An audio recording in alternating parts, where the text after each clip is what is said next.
Tania Stotkovic, merci d'être parmi nous. Vous êtes praticien hospitalier PUPH à la Salpêtrière à l'Institut de myologie et vous avez abordé le sujet des camptocormies. Alors, quelle est la définition d'une camptocormie?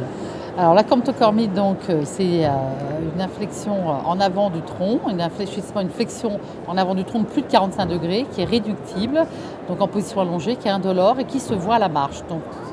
Donc un fléchissement en avant du tronc qui se voit à la marche et notamment qui intéresse beaucoup plus souvent les sujets âgés. Que faire devant une camptocormie? Quel examen? Alors d'abord l'examen clinique est très important pour définir qu'il s'agit bien d'une camptocormie, comme je l'ai précisé. Donc elle est réductible, elle n'est pas douloureuse au début. Et puis, il faut évidemment évoquer les maladies du système nerveux central, type Parkinson, MSA. Et quand on a éliminé ces étiologies-là, il y a toutes les maladies musculaires à proprement dit, qui sont les myopathies axiales, isolées ou faisant partie de dystrophie musculaire ou de maladies inflammatoires qui peuvent donner un tableau clinique de camptocormie. Je crois que l'imagerie prend une place de plus en plus importante.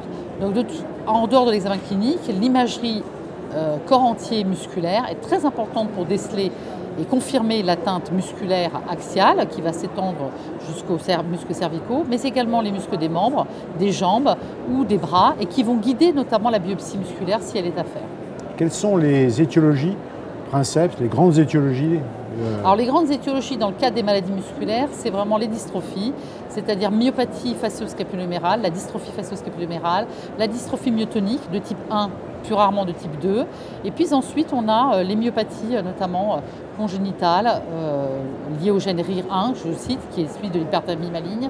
Et puis certaines myopathies myofibrillaires, rarement la maladie de la jonction. Les maladies de la jonction de type myasthénie augure plus de tête tombante que de véritables camptocormies comme signe initial. La prise en charge au quotidien reste difficile.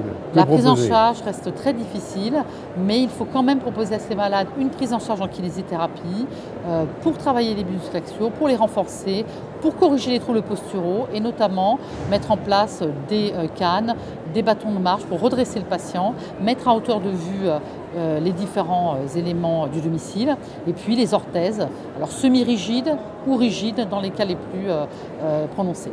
Va-t-on jusqu'à la chirurgie? Non, alors la chirurgie n'est pas proposée, notamment chez ces sujets âgés où elle est très à risque, donc elle est vraiment quasiment exceptionnelle. Merci beaucoup.